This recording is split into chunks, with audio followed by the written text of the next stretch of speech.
Hello everybody. Welcome to the New Legend podcast, where we will explore vintage vehicles, adventure, family, culture, and being a man in the 21st century. I'm Sean, and I'm here with my faithful co-host, Luke Stevenson. Hello. Strong intro. He's mellow, but bright and friendly. And I was listening to episode 1, and man, we need to spice it up a little bit. We're like Jeb Bush, low energy. Now, just for some context, we are here at about 6:30 a.m. or so. So we record early, and it's tough to shake out the dust, Gotta get man. psyched up. Yeah, so we've been doing push-ups and I was doing some jumping jacks and stuff. So today our episode's going to be a good one. I feel like this is our public service announcement to the general public, but we're going to be talking about buying a vintage 4x4. And this will likely be a multi-part episode. Yeah, lots to it. Yes. So this would pertain to really any vintage vehicle, but particularly we're going to talk about 4x4s because that's what we dig. What to look for, what to be careful about, what not to buy. Getting rooked. Yeah, as important as what to buy is what not to buy. That's true. Yeah, and you have a fair amount of experience buying. I mean, because the principles are the same for any, like we talked one previous episode about your Toyota 86, 84? 87 Tercel. 87 Toyota Tercel station wagon. I don't know if it's called a station wagon, but just a wagon. Super cool car. But same principle applies. Like, so if you want to buy an 80s car or whatever, these principles will apply. But before we get to that, I wanted to thank our sponsor, Kenda Tire. We have a commitment to work with quality brands and quality companies. And another little public service announcement, we will only have sponsors whose product we use and know and trust. And so Kenda is one of those brands. They've been a global leader in tire manufacturing since 1962. Who knew? Who knew? Oh, they do. And they're our standard choice of tire for all of our New Legend builds. So Luke, you've had a chance to put like thousands of miles on, particularly on the Cleaver RTs, which is like kind of a rough terrain. It's in between a mud terrain. Rugged terrain. Yeah, in between all terrain and mud terrain. So what are your thoughts on it? I dig them, man. I mean, I had some pretty clapped out tires on the Terrible before. And like you said, we've put thousands of miles on these things, and I got open doors, so if there's road noise, I hear it. That's probably the thing I was most surprised about was noise from them. The noise. They're so quiet. It's because they have a pretty aggressive tread pattern. Yeah, they're a great looking tire, and that's so I encourage you, check them out. You can get them at any major tire store, request them, or you can find them online. We're going to have them up on our web store pretty soon. But from your daily driver to adventure rig, Kenda is designed for your journey, and they're a global company with local values. So we'll dig into that more in future episodes. But super cool team. We're excited to be at Expo West and hang out with their team and do some cool things. So normally in our first segment, we talk about what's your first vehicle of note or the future of driving. We want to dig into that, but we don't want to have just Luke and I talk about that. So we'll save that for when we have a guest. But so today we'll just talk to Luke real quick and myself about what are we working on. So what's something this week? What are you working on? Personal project. Yeah, I'm getting going on the Terrible. It turns out we got a month till we're headed to Moab with them. Mm-hmm. So we're based in Iowa. So to Moab is about long trip. 1,600 mile drive. Yeah. So we got to get these babies ready, man. I got to do a bunch of lockers and all sorts of trimming and roll cages for when I... Yeah, because Luke's truck, maybe you've seen it, maybe you haven't. He has a 78 Sounds right. International Scout Terra, not Tierra. Not Tierra. But a Terra. Terra. Of the earth. And it is a rad truck. It's a 118-inch wheelbase, kind of International Scout pickup. Yeah, pickup version of the Scout, essentially. Yeah, it's really rad. And Luke's got no lift, stock, 100% stock suspension with 35-inch tires. And so it's trimming is kind of a thing. So anyway, we're going to do a whole episode on the Terribles and kind of talk to you guys about that. But that's what I got going on. What are you working on? Same. A couple big announcements. Number one, I got the 89 Ford E150 van running Oh, yeah. from a blown head gasket. So thank you, Joe, for helping me get that. Not even helping me, just doing it. And number 2, I'm getting some work done on the Probe, at 1989 Ford Probe GT Turbo white 5-speed. Sports car of the year, right? Sports car of the year, maybe in 89. But it's a great car. I love it. I'm having like the suspension all redone, but it's hard to find parts for, surprisingly. Are those tough? Yeah, really tough. I can't find suspension bushings for it. I've looked at like NOS, like old Ford part places, and I'm struggling. Hand make them on a lathe. I wish. That would be rad. I might have to. So that's what's going on. What is a vehicle that you're stoked about? Old, new, whatever. Just what's something you're digging? Man, the thing I'm stoked about right now, this doesn't really have to do with adventure 4x4s, but like an E36 BMW, the Really? 525 wagon. This is like 1993. I found one of those on those are cool. Craigslist before winter. And the dude said he took it off Craigslist because he said he put it in storage. Oh, so that's he's like, nice. hit me up in the spring. So Really? That'd be awesome. I'm debating hitting him up on that. Yeah, that's a great But classic if you haven't style. seen them, look them up. They're sweet. If you Cool. don't think so, that's fine. More for me. Yeah, that's right. Those are great. I love them. Wagons of all types are cool. Yeah, it makes sense. I don't know. They I make get it. sense. Yeah, they're cool. How about looking. yourself? What are you stoked on? I don't know. I just recently watched a video on a shootout of a Bison ZR. No, not a Bison, but just a Colorado ZR2 and the Gladiator. So So what is the difference between the Bison and the ZR2? well, the ZR2 is just Chevy's off-road package. The Bison is AEV's. Yeah, it's their edition, which is edition, okay. pretty incredible. Like they've done some amazing work. So we should do an episode on that thing because it's just like what I love is like even though there's all this talk of like autonomous vehicles and electric vehicles, I really feel like there's been a renaissance the last few years, and like street production cars are the fastest they've ever been. Just sheer horsepower numbers Just coming out of production cars are insane. incredible. Like we think of like, the LS, or it's like an LS6 Chevelle, like 1970 had 450 horsepower, conservatively 450 horsepower. But dude, there's like box stock Mustangs that have like 500 and 600 horsepower. It's just insane, crazy. and they're so efficient. They run so well. They idle smooth. So I think similar is in the truck world and SUV world. Just 4x4s are just getting better and better and better. And we've talked about little annoyances such as traction control, pros, cons, all that stuff. So I hope manufacturers. Do you know, does the ZR2 have much? I mean, you can get like factory lockers and that kind of Yeah. winches and all that sort of stuff. Right. I think it still has all the necessity safety stuff. But I hope, and who knows, man, it's like, is it like this, the burning flame, like it's consuming the last of the oxygen, and it's just like going to peter out until it's like Good electric question, autonomous trucks. I do think there's some exciting new electric vehicles. The Revo, what's that one called? Rivian? The Rivian, Yeah, they got some.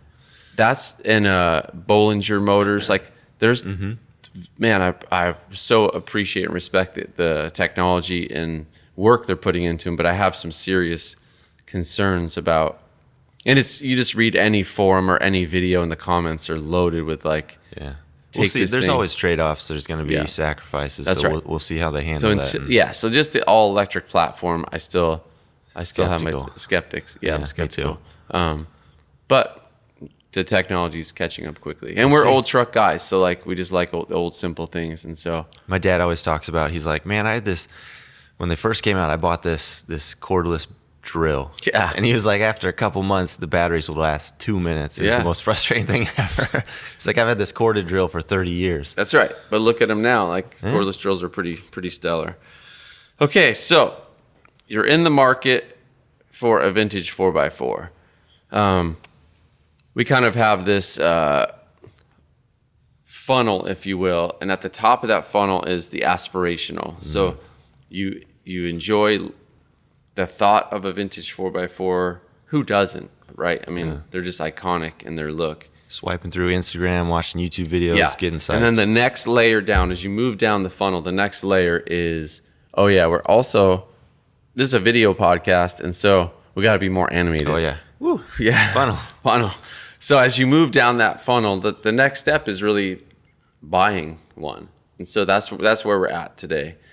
And then we believe the next step after you buy one, then it's like, oh, this thing doesn't drive very well. So then it's starting to fix one. How do I use this? And so, yeah, how do you make it better? And that's where our company exists. So, okay, so first, you're in the market. And literally, man, I have this conversation with 5 to 10 people a week. And I've had this conversation hundreds and hundreds of times with people over the years. I myself have probably purchased over 100 vehicles easily. That's a lot. So you learn some things. You learn what to buy. Like, I feel like we're pretty good judges of what to buy. From just a couple simple pictures, we can tell if it's a good truck to buy or not to buy, and for what purpose. And so that's what we're going to kind of dig into. So this is buying a vintage 4x4 can be an awesome and fun adventure that really can enhance like the memory making capacity of your family. Like there's just great things about them. However, it can also be a nightmare. And that's a reality, man, that we talk to a lot of people about. Lots of trucks come through here. And today what we're not going to do today is like bust on any shops, because it's tough. Like, stuff always happens. But we'll get to that later. So yeah, what were you saying? I was just saying we've seen lots of that where people think they're getting something sweet off eBay or whatever. And again, we'll talk about this later. But so one of the things we're going to talk about is managing expectations, and that's really important. Okay, so first, you have to identify what you want. And I'm not talking about necessarily brand or model, but what type of truck.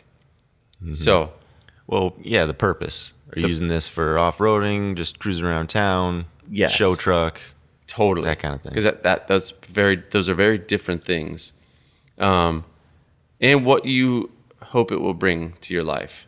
So I kind of came up with a couple categories, and you can add or subtract from these categories. Okay. First, you have the project truck.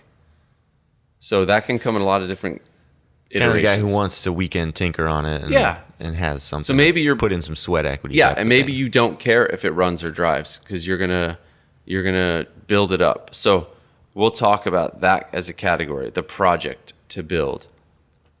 What do they call? There's other words for like things that need work. Like, broken. I've heard of like some ladies talk about like they got a boyfriend that's like a project. Oh. I don't know. I don't know if that's good. But anyway. Okay, next, barn find.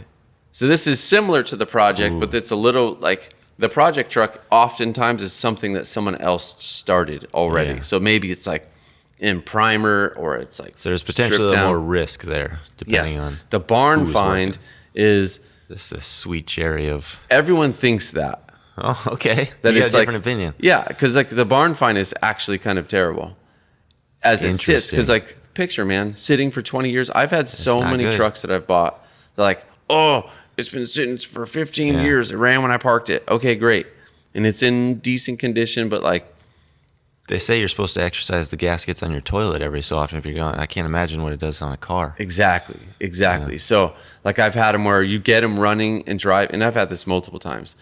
You like have that epiphany moment where you put gas in it and you put a battery in it and it like starts and it's like smoking like crazy, and then you go and it's like sweet, it works, and then a week later after driving it 10 miles the transmission goes out because mechanical things don't like to sit for a long time. So, and it's like gauges, electrical motors, and like most don't have power seats, but like heat and air conditioning,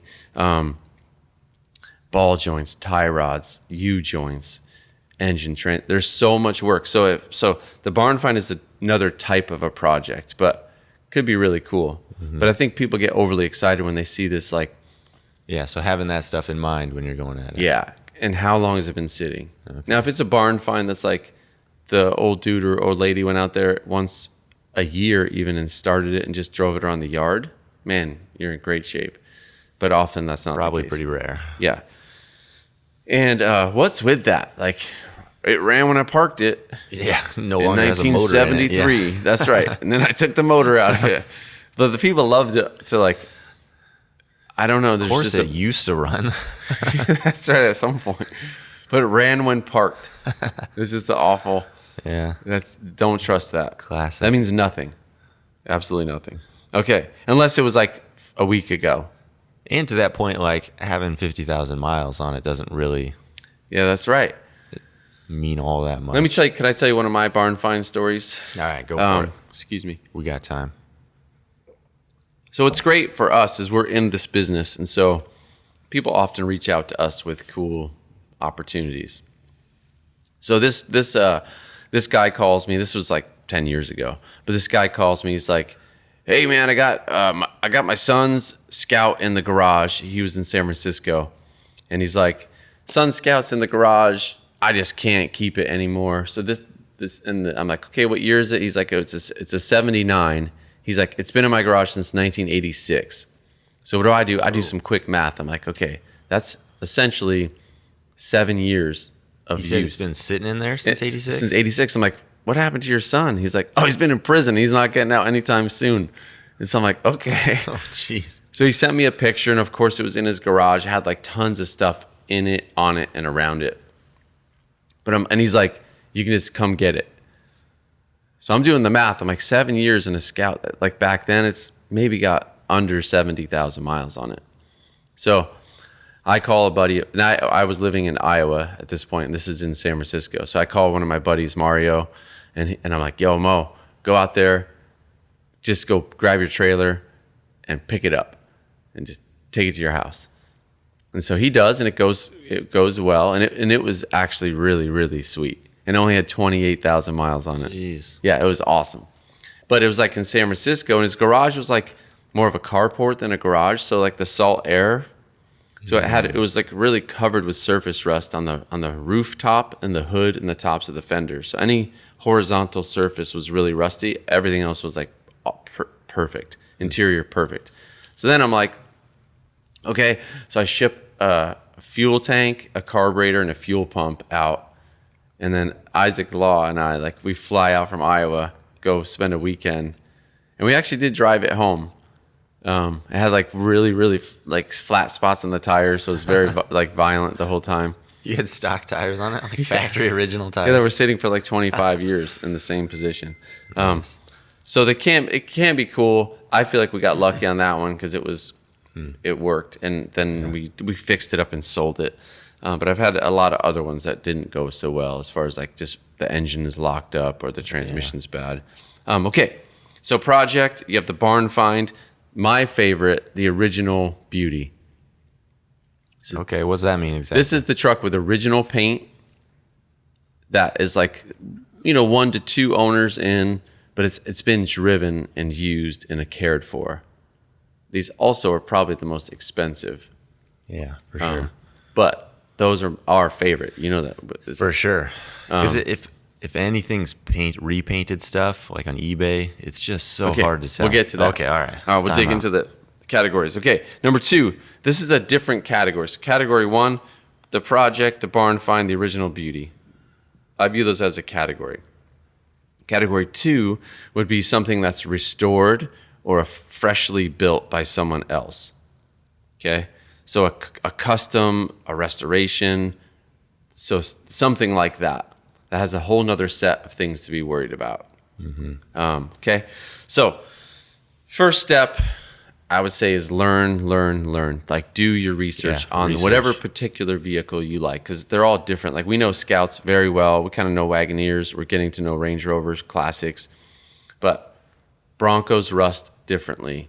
Blazers. Yep. They all have their particular quirks and problems and spots. So geek out, do your research. I think this is a guy thing a little bit.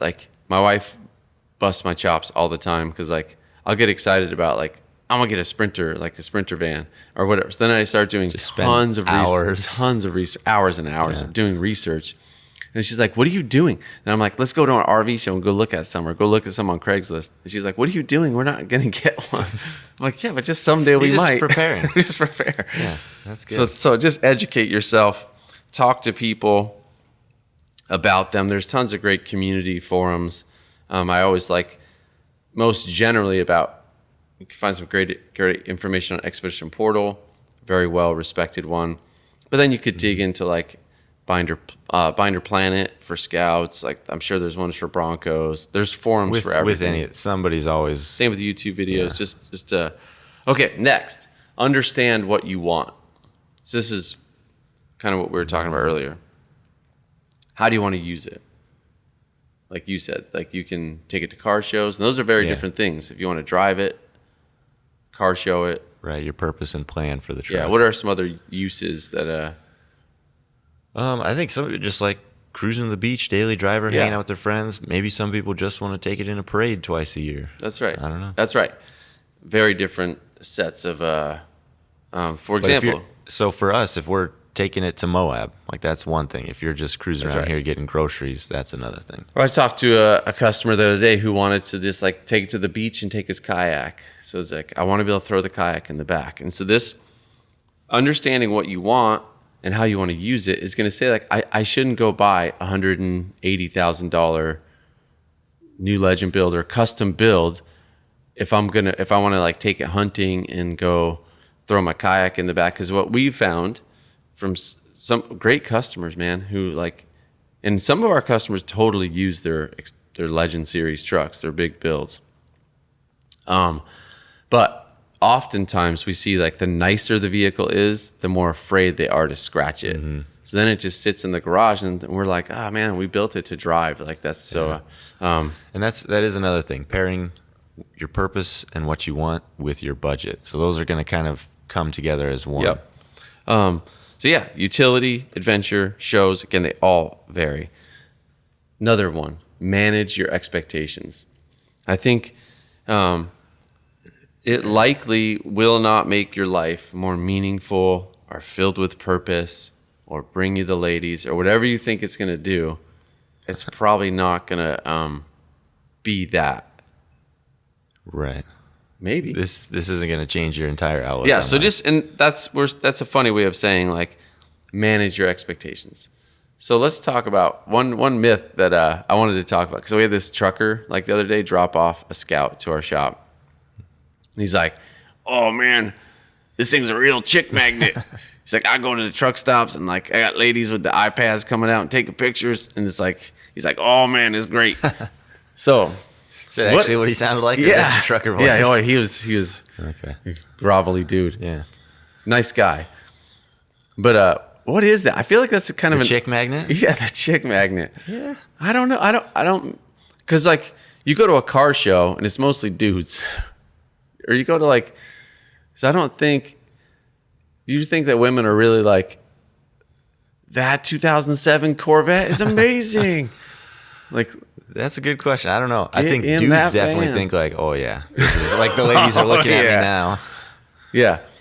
I think, I'll say this simply. I think it has more to do with like a status symbol and a perceived income level, or a little on the shallow side. A perceived like, yeah, this guy's got it together. So what about the 87 Tercel as a chick magnet? I don't think that. Well, what the lady that's looking at that is going, this is a frugal, responsible... Chick repellent. No, it doesn't have to be. It's just different types. That's interesting. All right. We'll have to get... I know my wife Heather can't resist the Ford Probe, so... Oh, yeah. Okay. So we'll get her on here and get an actual opinion from a lady. Okay, so whatever you're going to buy... My advice to you is it will not be perfect. I don't care even if it's a fresh build, it's not going to be perfect. They are old. I mean, we're talking, in our context, we're talking 50, 60-year-old vehicles. That's right. So think about that. There are quirks. They're quirks. From the factory. They leak oil. So things like that. Yeah, but even like on our trucks, that like we'll talk about this with builders. So I'll wait. But managing your expectations. And this is a serious statement, and I don't mean to discourage anybody, because we make our living with people loving and fixing up and being interested in vintage 4x4s. But some people want a vintage 4x4 really bad, but they don't want to drive one. They really need to buy a new Gladiator or Bison or Wrangler or something, even like an OJ Bronco, like something like that's fuel injected and simple and just OEM. And there's so many cool choices now because it's not for everybody. And I just hate to see people like think they just work themselves up to think like it's going to be like, even if it's all original, like it's just going to be amazing. It's like, no, dude, they don't steer very well. Like things, traffic, the flow of traffic in the 70s was like 55, not 80. And that's not to say if you're not a tinkerer, you don't like mechanical stuff, you can't enjoy it. But again, managing those expectations. Yeah, that's right. Understanding you're going to have to go to the shop every now and again. You're going to have to do this. Because it will, like, you bring up a really good point. If you own one and you're into it, it will elevate your competence. Because you'll have to learn, like, I need to learn how to fix these little quirks. And it's, for me, that's part of the love. I actually really enjoy, like, I can be annoyed sometimes, but I actually enjoy like just tinkering with stuff and adjusting things and some of the rattles and shakes and like wind noise, like they are part of the experience. Well, and I was just thinking that's another thing. Like in new cars, the only way you know something's wrong is a light comes on. In this, you have to be listening and feeling That's and like, right. oh, something changed. I should address that before this thing explodes. True, man. Makes you wait. Like that's one thing we love. We should talk about that show about that. Just what we love about them is it like really forces you to be present in the moment and listening and feeling and all that kind of good stuff. And you're part of the experience. Right. I mean, we've talked about this and we'll continue. It's not just A to B. This is an experience of travel. And just appreciating the design. Like the way they designed things was just really cool back then. Okay. So you've got through the dream phase, what we call the aspirational phase. Like, so now you go, You're headed down the funnel. You're headed down the funnel. You go, you know what? I've thought about it. Talked to my spouse. My kids are stoked. Whatever. I'm ready to pull the trigger. So let's dig into the categories a little bit. What to look for. So what are we at? We're at aspirational and then doing research, managing expectations. Are those kind of the key Those things? aren't steps in the funnel, but they're steps. Okay. Those are steps that like to move from aspirational to buying. Yeah. Okay. You have to do those steps. Okay. So now we've made the decision. We want to buy a project. So we want to fix it up. So what do we look for? And some of these will be the same across the different options. What is your first thing you look for? You're buying a project truck. Man, the original paint, that's my dream. Yeah. You know, because it's just, and I started to say this and you cut me off, but not cut me off, but paused. If you're buying something on eBay or whatever and it's painted, who knows what's under there? I've just seen and heard so many stories about chicken wire. That's category 2, bro. Okay, we're not there. Time out again. This is a project truck. This is like sitting in some dude's yard. It's like, oh, we're talking about category 1. Category 1, a project truck. You're buying a project. So you say original paint. I totally agree. That would be my first. My second would be together. Assembled, not just the basket where things you buy are literally it as a in a basket basket. Case, the dude's running around his barn picking up parts. I think this goes to it. You should negotiate really hard, unless you have like 3 or 4 of similar vehicles, because you're going to be missing parts. Yeah, or you have to be at peak research so you know like you can put this car together in your head when you're looking at a basket. That's right. But yeah, original paint. Just that. What you mean when you say that is rust. Like, don't buy a rusty project. Yeah. And that's, I suppose, in California, that's maybe not as big of an issue. Here in the Rust Belt Midwest, that's everything. Yeah. But, like, some rust, not the end of the world, especially if it's superficial. Like, superficial rust, not a big deal. Mm-hmm. If there's, like, a hole in the quarter panel, and you want to just, like, I think of Barry's project. Like, on our Anything Scout side, we have this LS swap truck that we did that had a couple rust holes. He didn't care. He's like, I just want to drive the mess out of it. So we did a modern engine conversion, did some cool stuff to it, and it's a crowd favorite. Like, because it had original paint though. Right. So a repaint with rust makes me really nervous. An original truck with rust, not quite so nervous. And again, the more research you do on your particular vehicle, you're going to know where those classic spots are. That's right. What to look for first. Okay, so original paint, assembled, lack of rust. Oh, my next one. Interior. Interior's a pain. So like I'm a sucker for good interior. If it's got like a decent body and a super nice interior, I'm in. Like the rest, the mechanical stuff's pretty easy to fix. And again, maybe that depends who you are. If you're working in an interior shop, that's right. maybe but you upholstery's just hard to like find. It's really hard to find. Like even in my probe, it tends to be a lot of those plastic components that people aren't reproducing and are tough to find. Yeah. My probe GT Turbo White 5-speed is 105,000 miles. Like it's a really nice original car, but like the dash is all cracked from the sun, and it's like impossible. How the heck am I going to find a dash? And then number one, number two, how do you take it all apart to replace the dash? It's not like a simple snap-on dash. Okay. For the sake of time, we'll keep moving. So that's the project truck. What to look for? How about the barn find? Kind of the same, maybe. Similar, I would say. Yeah.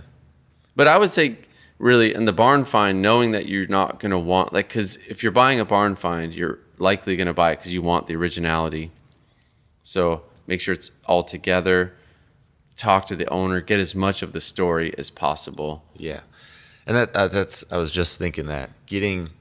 One of the questions I always ask is, how long have you had this and why are you selling it? Yeah. And I like to do that in person so I can get a feel if I'm getting a genuine response. Because if they say 6 months, it's like, well, all right, what's going on? In an unfortunate context, that's a bummer, but it's a good way to buy. Like my Trooper that I just bought, 86 Trooper, 5-speed, 4-cylinder. Very square. 2-door, which is pretty sweet. Yeah. It's cool. We'll put a picture up of it. The guy passed away. So his wife and kids were selling it, and it was like his baby, so he really took care of it, just customized it. Sweet hood louvers. Yeah, it's got hood louvers and like custom homemade bumpers. But he just put a ton of money into like it's just like maintenance. And I'd call the Trooper an original beauty. So not a barn find. So barn find, get the story, knowing that, like, make sure all the parts are there because you don't want to restore it because then they lose value. Like, right? Yeah, I think getting the story and whatever history you can is good. It's applicable important to everything. I agree. All categories. Okay, the original beauty, the rare, lower mileage score. What do we look for in that one? I mean, I guess in that the story is theoretically always the same, and it's pretty untouched. And honestly, like the myth, man, is I don't know how good it is. Like there's a Suburban on Craigslist. One of my friends just sent me a link to like Waterloo Craigslist or something for Dodge for an 88 Suburban, just like the brown one outside. 88 Suburban, 28,000 original miles, and it's beautiful. It's like it's nuts. But is that good? If you're going to actually get it and start using it to tow, I don't think that's it's going to leak oil. Like 28,000 miles. Well, this kind of goes to your theory. We've talked about this a little bit of like, and sort of more modern cars, but do you get a car at like 100,000 miles, or is it better to get it at like 160 where a lot of that major maintenance has been, it's continued to be driven, but that maintenance has been done. You're not coming up on the next round of major stuff. Yeah, we've talked about this. So like, I think, this is a debate. I think 60 to 90 is a good buying. That's really good, but you're going to pay premium. Up to 130.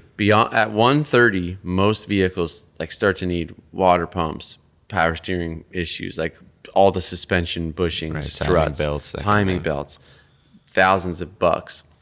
But yeah, getting like 170 or up, where that stuff has either been done or this thing with service records. That's right. Right. Yeah, that could be good, but you guys out there can test that theory. Yeah, chime in on that if you got some opinions. Okay, so the original driver, the original beauty. That's like is the new category. That is the super low mileage, like really gonna, in my opinion, more for like collector car shows, parades. Not great for like, I'm going to buy this and build it or use it on a daily basis. The original driver, that is the... You remember that Apache that we found at the Lambrek auction in Nebraska? I think it had 12 miles on it. Right. Plastic on the seats, just dust all over it. Yeah. I wonder if that guy took it to a quick wash. My best wash it off and find dry ever, it. like one more story on this topic. I was hauling a Scout, Northern California, back in, I don't know, like in the early 2000s. I'm cruising. This older dude, like literally like scuffles up to me. He's like, hey, you got a second to come look at a truck in my backyard? And I'm like, oh, this guy's going to kill me. But you never know. So I'm like, sure, like I'll follow you. So I follow him into this neighborhood, and he just had this like hunched over scuffle to him. You know, he's like, let's like shuffle, like a like.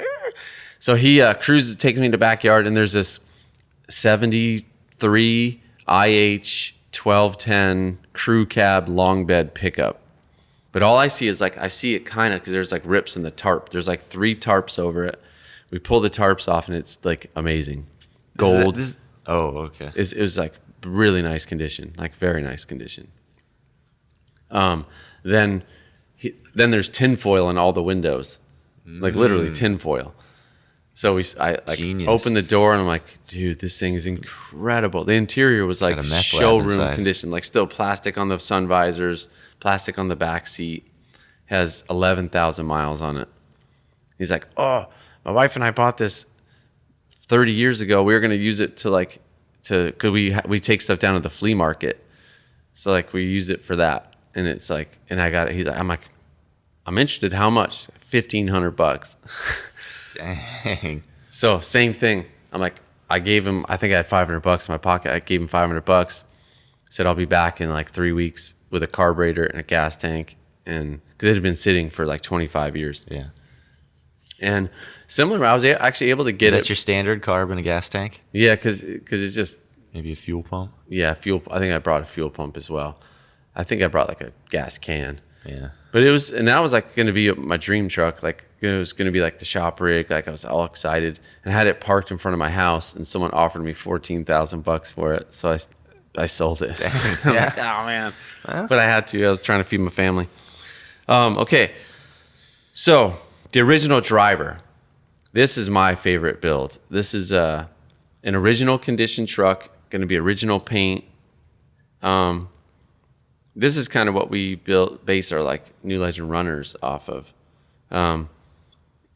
So yeah, runs and drives, well taken care of. But it's just an original condition driver that's been lovingly passed on to a couple different owners, but taken care of, never rigged.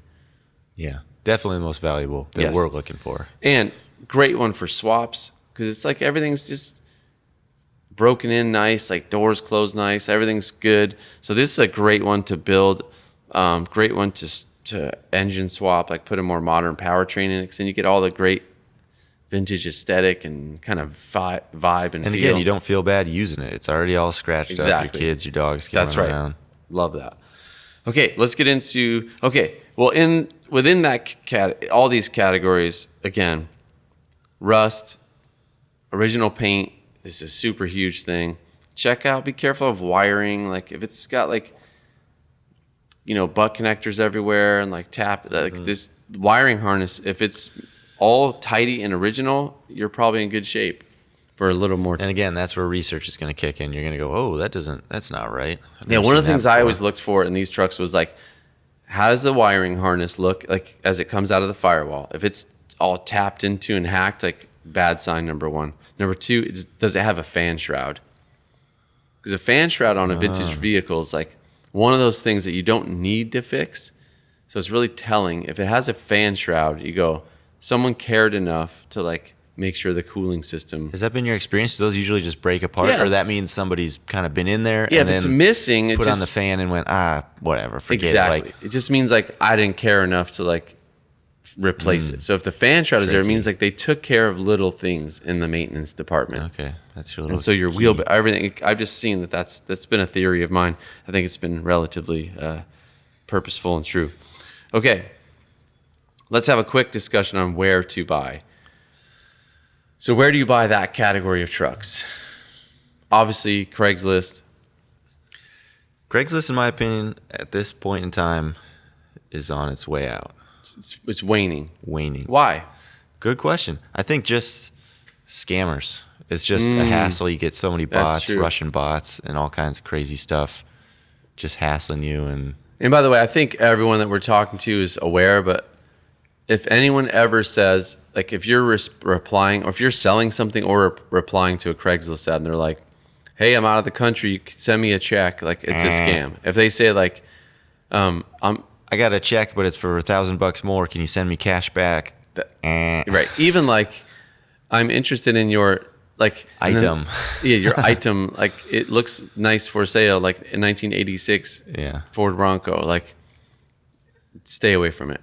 So, okay, that's good. I'm a little older than you. So like, I'm still like, oh, Craigslist is the best. That's not to say, and maybe it's getting to that point where now that's where you get those special deals where people, because not many people are checking anymore. But I think Facebook Marketplace is a good one. The good one. And now what we're talking about, again, because we're talking about a certain category, because you're not going to find like high-end rigs in Facebook Marketplace. No, typically not. You're going to be like 80s, 90s beaters. Like some of those are like are projects. Like that's a great place to find a project build, or even a barn find maybe. How about like eBay? eBay, you can get some stuff. There is a lot of junk on there, which we'll talk about in our next category, because I feel like eBay's ripe for that. Some of the notable ones that I feel like are really not 100% safe, but safer because they go through an approval process is like Bring a Trailer.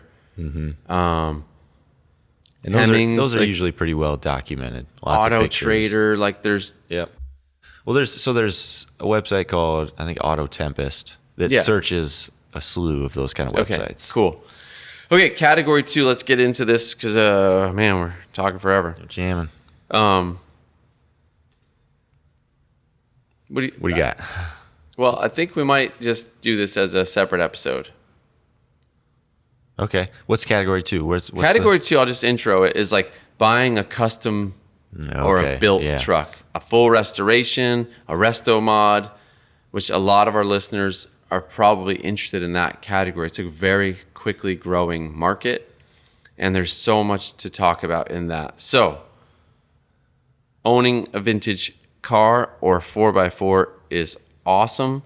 You just have to be smart and educate yourself. So, we'll be heading out to... next week, look for that episode. We'll continue this conversation on buying a built or restored or fixed up truck. Lots to talk about. It'll be fun. Fixed up. And then what I want to talk about, a third episode would be you've bought a project truck or you want to build a truck. So there's two different things. Building a truck, like how do you find a good shop? How do you know what to build? How not to get sucked into like scope creep? So we've had that a lot of times where like customer goes, oh, I got $40,000 to spend. So we start doing a project and then they just get so enamored with like, oh, I want that. And I want that. And I want that. Now I want Dana 60s. Now I want this. I want that. And then now the bill's $100K and they've like overextended themselves. It's easy to take I might as well as long as I'm here type of thing. So, and then it just. Whoop. That's right. So that'll be the third episode. So we'll do those 3 episodes.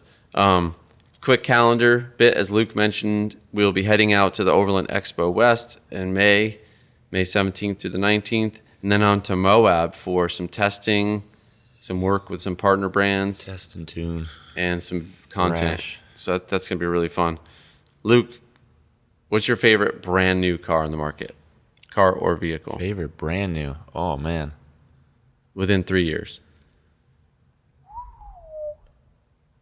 Let me while you're thinking, again, I'll go back. Mine, I'm pretty stoked on that Colorado, the Z72. ZR2. Z72. That's like an old Chevy one. Z71. That's like the full size. Maybe they should make a version of that. I just think it's the right size. It's a great looking rig. It's a good looking truck. Like the ZR2's got some sweet Multimatic shocks on it that are like great for high speed whoops and Multimatic. Yeah, they're like these really crazy Synergy buzzword. Crazy looking shocks. Yeah.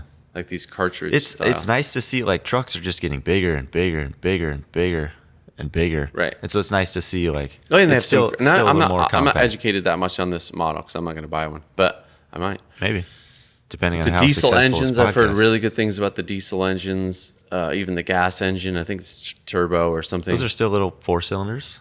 I think it's a diesel? Yeah, I don't know, so I'm not going to sound like an idiot, but I'll do some research. Pretty stoked on those. And like, there's a new Ford Ranger out. I don't know much about it. Okay. Okay. So that's my pick for the week. Colorado ZR2. What's your pick? Good question. I honestly haven't been paying much attention to new vehicles lately. Got to pick one, bro. So I'm gonna. What's a good one? The Gladiator. The Gladiator. That's true. Those are pretty. Those are controversial. Why? Which I don't know. I just think that they are. Are they not? No. I think people are like, some a people hate four-door them, little some pickup. people love them. But there's just you haven't experienced that in social media and No. and reviews and that kind of thing. No, not yet. Okay. I think they're sweet. Makes sense. Yeah. So I just love that they're getting creative and coming out with cool stuff, Yeah. man. Yeah. Hopefully, I'm sure there'll be some Good. at So Expo your pick, West. the Gladiator. So, yeah, I'll Love take it. the Gladiator this week. Well, thanks for listening, everybody. We'll talk to you again next week. Remember, celebrate your family. Go give your family a hug, but don't sniff their hair. Yeah. Okay, guys. Well, peace out. We'll see you next week. See you guys.